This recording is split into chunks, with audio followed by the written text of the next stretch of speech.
Today, Lawrence Academy is not with us today, and Presbyterian is also not with us. So we're going to call on the Clinton Red Devils, Coach Andrew Webb.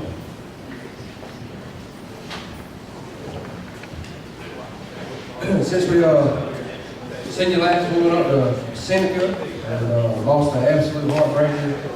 It was one of the toughest losses, man. The toughest loss we've had in quite some time. We had a lead late in the game, didn't finish a drive on offense, so we had a chance to put the game away. We didn't get off the field on defense. We had a chance to get off the field on fourth down late in the game, and we ended up losing 18-14. Seneca scored a touchdown, about 30 seconds left to beat us, and it was crushing. But real proud of the way our guys competed. Effort week in, week out. You can lay your head down at night, know they give you everything you got. But still lots of improvement that we got to get done. And we brought some guys up here a little bit today. Just stand up real quick so they can see. Lane Cunningham, wave your hand real quick, Lane. Lane was player of the week up at Seneca's senior tight end for us. Bounds and run off, caught a touchdown pass for us in the second quarter, and kept out a really good senior year for him. Austin Kaufman is he's a JV football player, and the reason that we brought him was when we got back. From Seneca on Friday night. On Monday, he's headed up a crowd in the weight room, on his own, and that crowd has grown from about 12 or 13 people to 21, 22. They didn't even take a day off.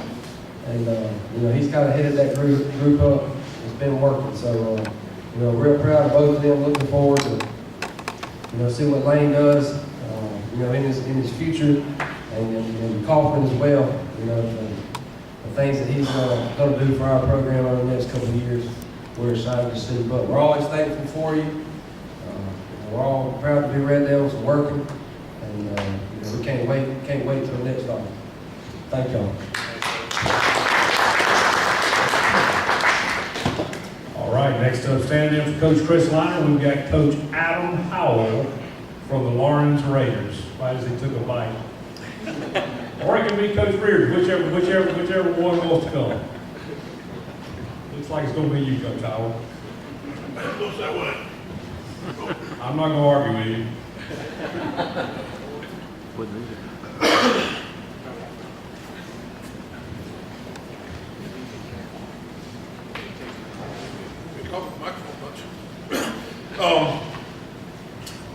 Season didn't end the way we would like it to.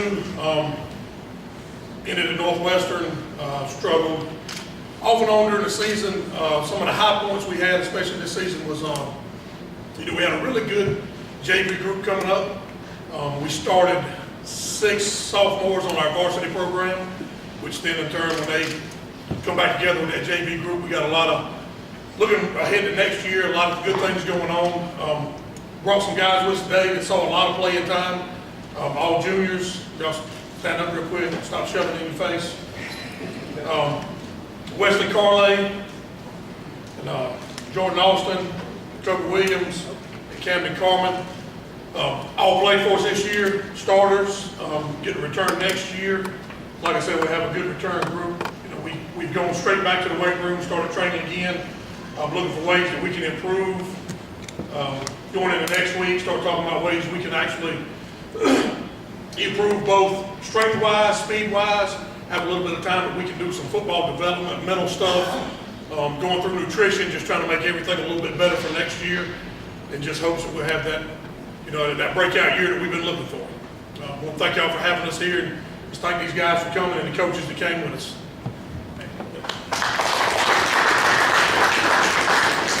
Appreciate that, Coach. All right, now we're down to our 2 featured speakers.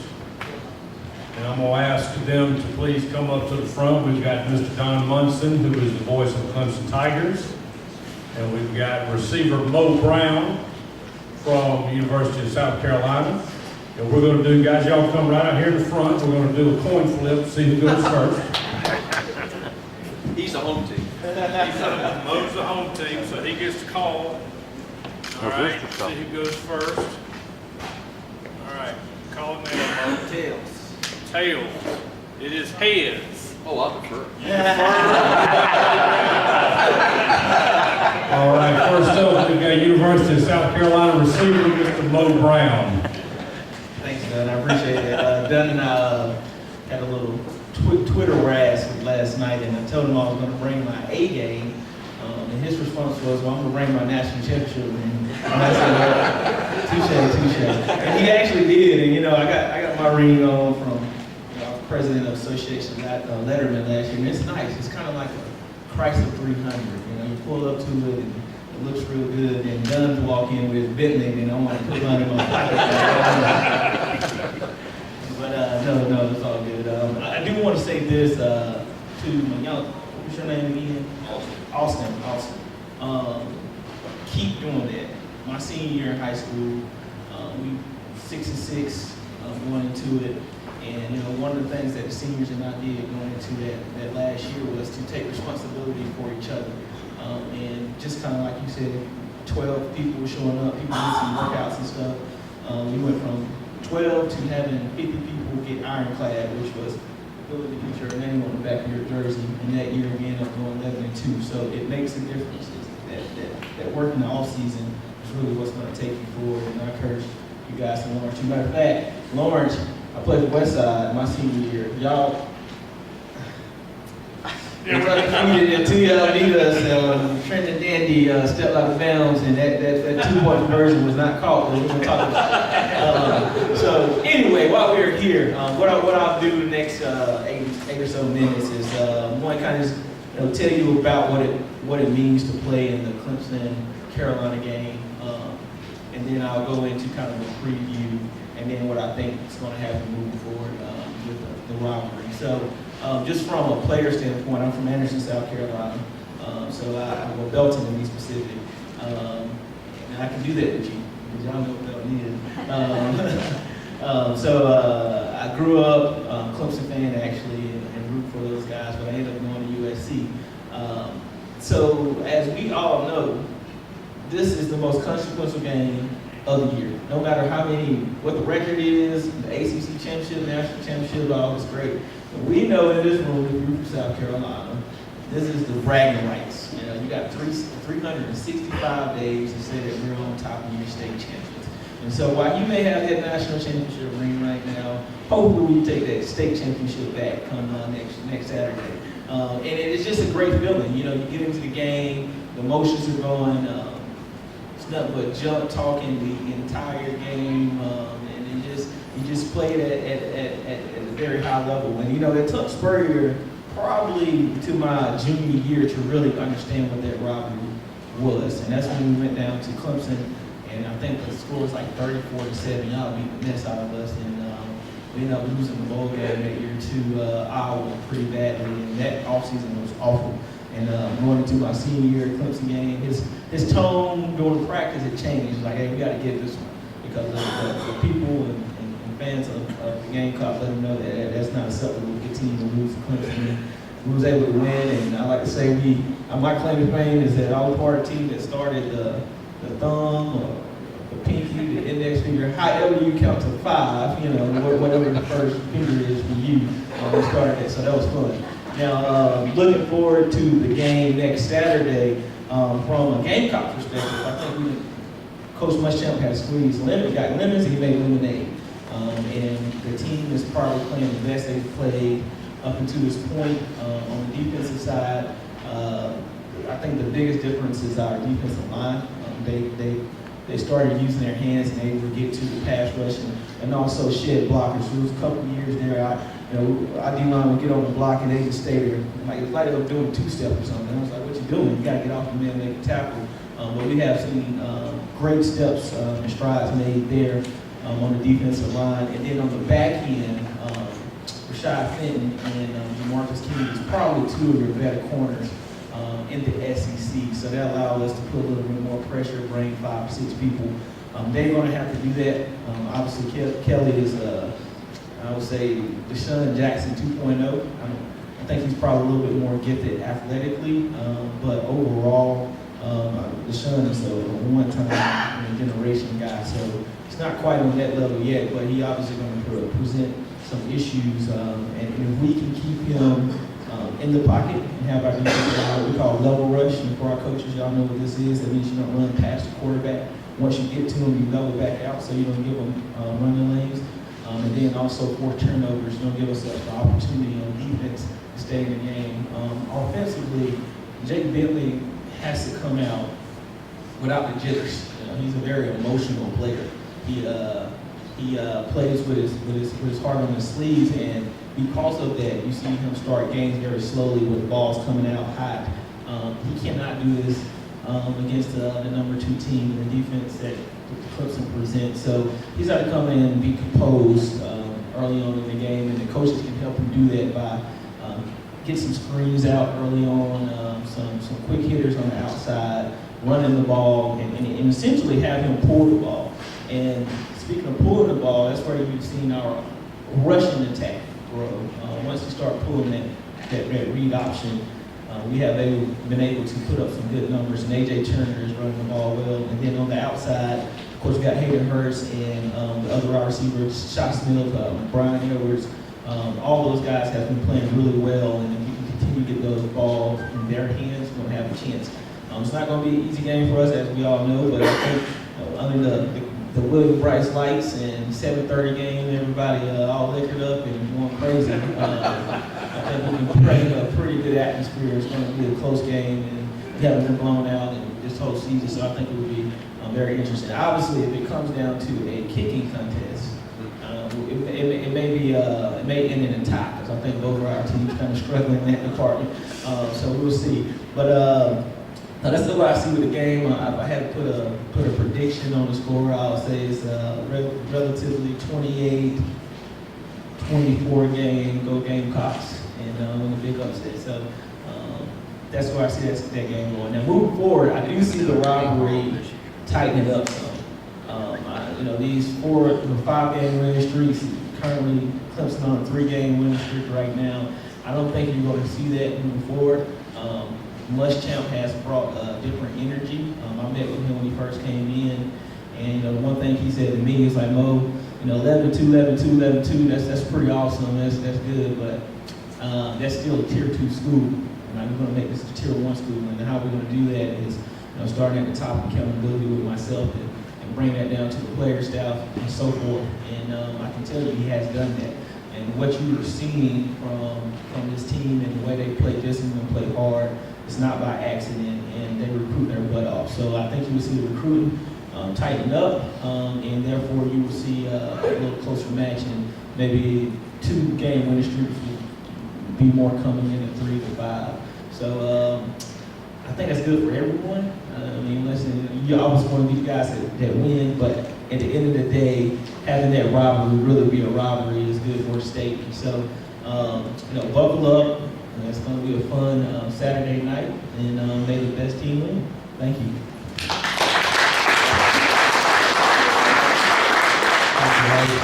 All right, now, he's been with us since the time he was named the voice of the Clemson Tigers.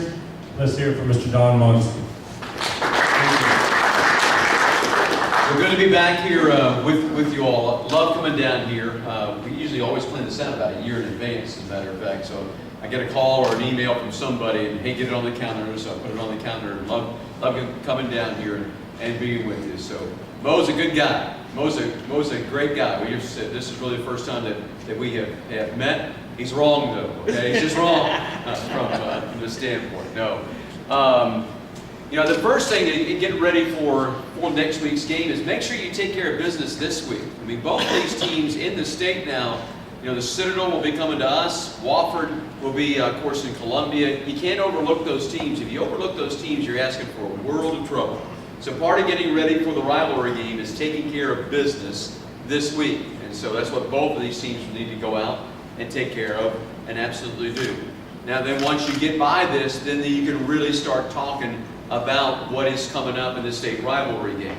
As Coach Sweeney likes to say, he has what he calls this windshield mentality that he sells with his guys. And it's, listen, all you can worry about is that which is directly out of your windshield. If it's in the rearview mirror, forget it. It's gone. It's past. Nothing you can do about that.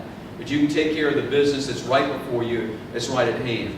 He calls it he wants the guys who approach you as a faceless, nameless opponent each and every week. Best is a standard is a phrase that he has brought to Clemson football. It's all over the facility. You just see it everywhere, and he expects his guys to play to that standard. It's really one of the things I think that has helped him create the culture that he has created at Clemson since he took over midway through the 08 season, and it's been something that's just kind of built from year to year to year.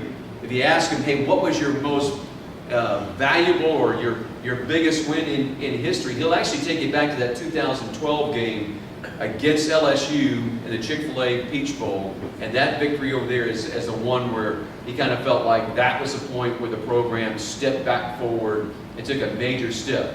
LSU, by the way, that LSU team, I think that all 11 defensive players from that team got drafted and are playing at one point in time played in the National Football League, and it was an unbelievable defense that they went up against.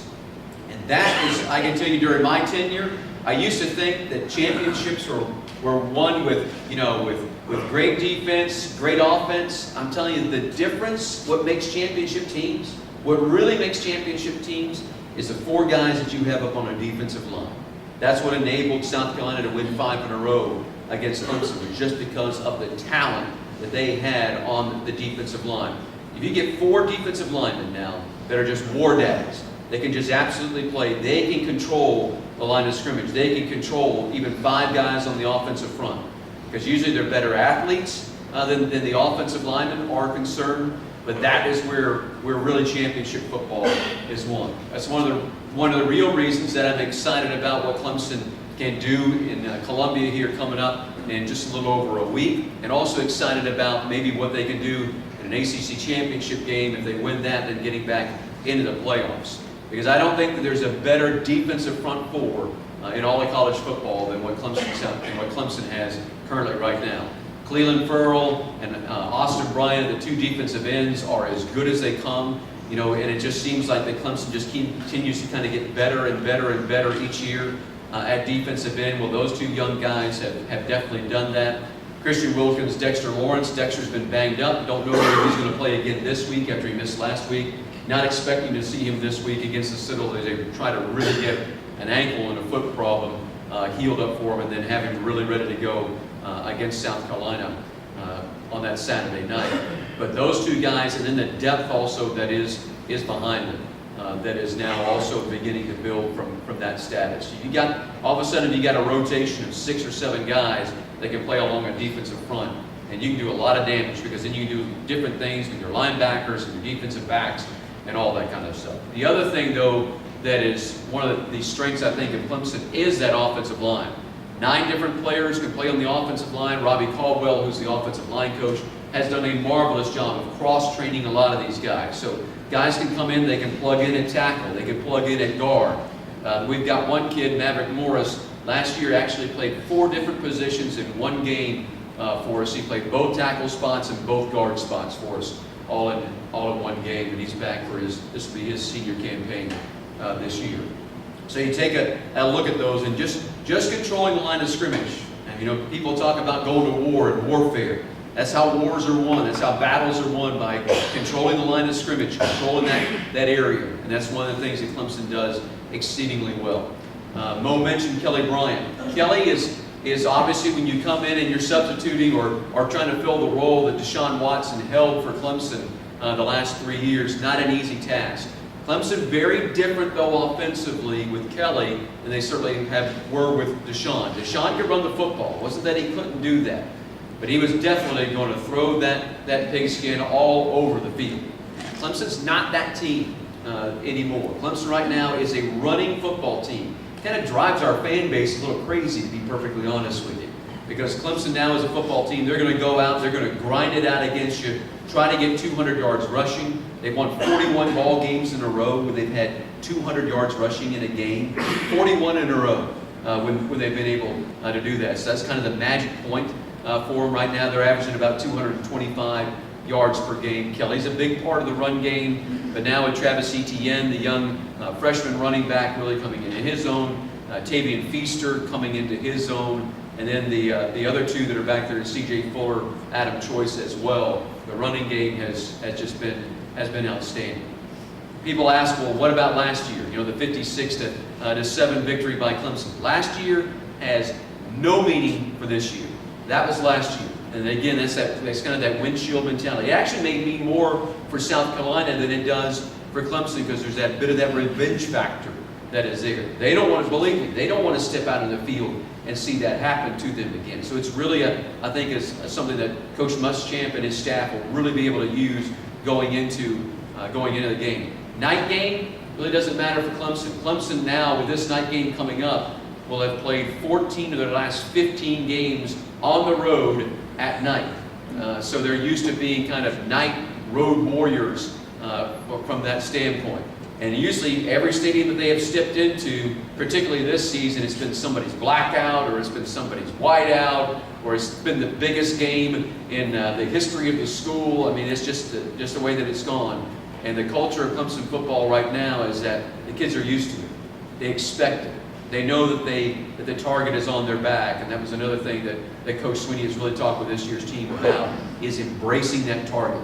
You got to embrace it. You can't be afraid of it. You have to embrace that target and be ready to take it on, because adversity is going to come at you every game. And it's not just going to show its ugly head once. It's going to show its ugly head twice, sometimes 3 times, whatever. Can't turn the football over. You cannot turn the football over. You see teams that turn the football over, it costs them. Notre Dame, for instance, their game at Miami, they turned it over 4 times. They held Miami, though, to 2 of 13 on 3rd downs. That means they were getting the Miami offense off the field more often than not, way more often than not. But the 4 turnovers, 2 of them were pick sixes and just cost them. You can't overcome that kind of stuff. It just creates momentum, especially if you're Notre Dame and you're playing at somebody else's field. It's just too much to overcome. Clemson's been there when they've gone to Columbia in the past, and they turned the ball over, and it's been just too much to overcome. The fans start getting into it. They believe they can start winning, and you just can't overcome that wave from there. I will tell you, it's been a great time to be at Clemson. I only break out the ring just on special occasions. Usually when I come and talk to the clubs like this, I'll break it out and wear it. Other than that, it stays in a case at the house, up on the mantle, where I get to see it each and every day. It's not that I don't want to see it; I get to see it each and every day. This is actually one of now 11 different rings that during my time at Clemson I've been able to have in the case. But I also tell people, and South Carolina fans may not like this, Clemson fans, you're going to love this. When Coach says the best is yet to come, he means it, because the best is yet to come. We're way high up on the mountain, all right? We've actually planted the flag, all right, on the top of the mountain. Clemson's going to stay there for a while. This isn't 15 minutes of fame. This is a program that is built for sustainability. And believe me, with what they've got coming in, recruiting-wise, the way that they are recruiting, the new football facility that they have to recruit to, they have all the tools. They have everything that they need to continue to push forward and be there among the elite of college football. And the beauty of Coach Sweeney is that all of this is part of his vision, but he has more that is in his vision that he wants to see the program do, that he wants to build as far as facilities, in the stadium, that kind of thing. And believe me, it is coming. And it's going to be a great rivalry, because I think that Coach Muschamp this year is going to be a really good stepping stone for him now for on down the road. And this rivalry is going to get back to kind of like where it was. Ranked teams going and meeting one another. And when that happens, it's even more fun for all of us, all right? But thank you for having with me or having me here today. It's always a pleasure to come and try to spread a little gospel of the Clemson Tigers, all right? Thank you very much. Go Tigers. Well, we certainly do appreciate Don and Mo joining us today. Tell you a little story about how we ended up with Mo Brown here today. We originally had Clyde Wren coming, and Clyde couldn't come, so I got a message that Clyde had set up Marcus Lattimore to come. So we were expecting Marcus Lattimore to come. I talked to Marcus on Wednesday, and he said, I'm double booked, I can't come. He said, how about Taj Boyd? And I said, as a Clemson guy, Don Munson and Taj Boyd for the annual Clemson Carolina meeting was a pretty good idea. But I thought, well, we probably need to have a South Carolina guy. So I told Marcus, I said, I don't need a Clemson guy, I need a South Carolina guy. He said, well, how about Mo Brown?